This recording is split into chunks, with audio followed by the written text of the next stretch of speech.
Welcome to the inner world of emotions. Hello, everyone. We're back with another segment of Do You Feel Me? And today we have. Oh, Spencer Bland. Hey, what's up, Dad? What's up, Spencer? Yeah. So, gosh, you just got off stage. Yeah. What are you feeling right now?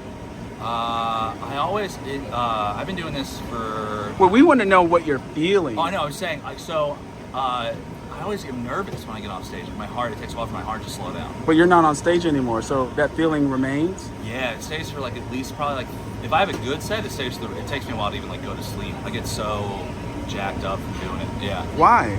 I love it, man. It's this is my favorite thing to do. I moved out here to do this. I have a day job. I'm not crushing it or anything, but No, that's funny.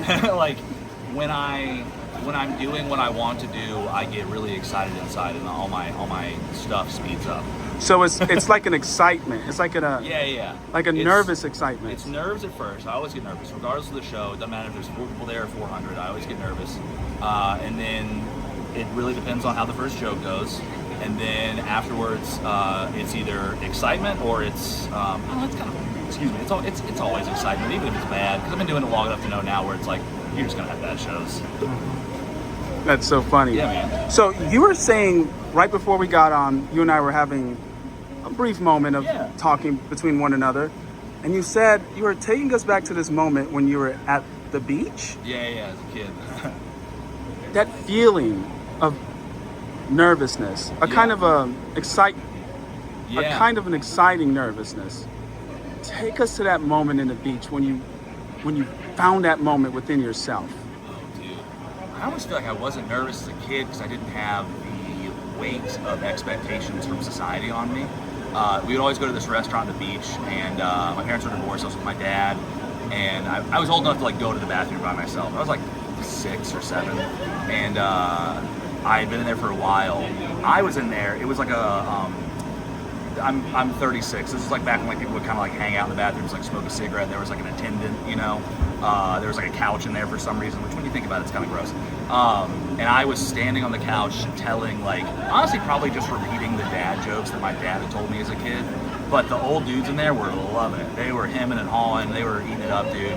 And I've been in there for, longer than a poop should. Oh my gosh. Yeah, so my dad was where's my son? And he, my sister is 5 years older than me, so she was good to stay at the table by herself. He went in there and saw me in there, and he stayed for a little bit. We laughed together. It was a good time. But that was the first time where I was oh, I can make people laugh with my words that aren't my parents, In the restroom, among the poop and shit. Yeah. Oh yeah, dude.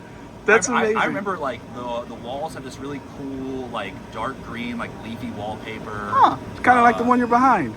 Oh yeah, actually kind of, yeah. Except halfway down it had wood paneling. Huh. Yeah, it was really cool. It was at Southport, North Carolina.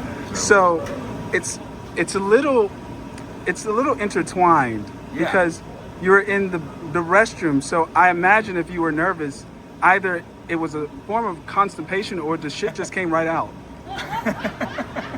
It was kind of just, I don't remember why I started doing it. I probably went in there, I don't know a stranger. Obviously we've known each other for 7 minutes and we've already been talking. So I probably just went in there and just talked to somebody. And then I just started telling jokes and he laughed, excuse me.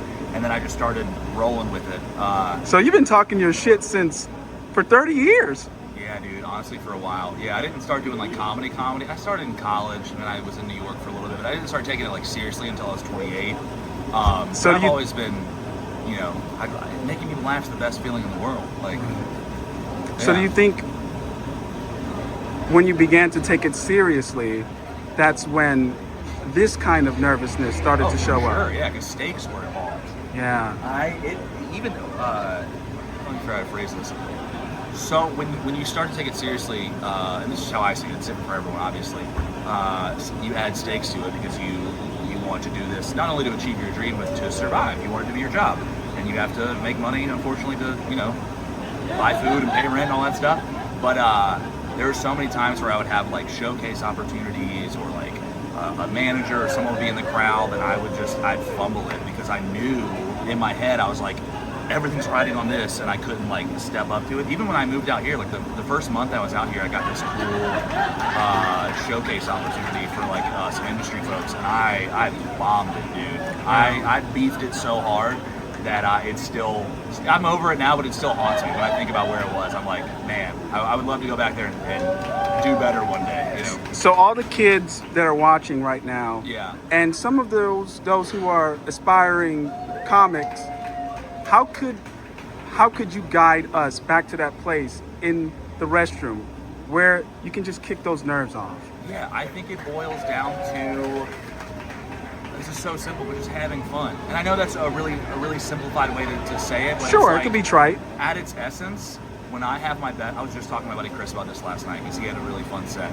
And when you have fun on stage, I mean, having fun is rooted in being a child because you have the most fun when you're a kid. Your imagination, there's no constraints of the world on you. There's no responsibility, so you're just full, untethered fun.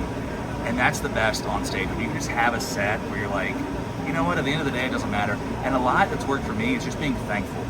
Thankful that I get the opportunity to perform, that I get the opportunity to do this, you know, and again, but I'm just so thankful that I even get the chance to do this, that it really, really makes me remember the kid in that bathroom a long time ago and go, oh, do it for him, you know? It's like he's having fun.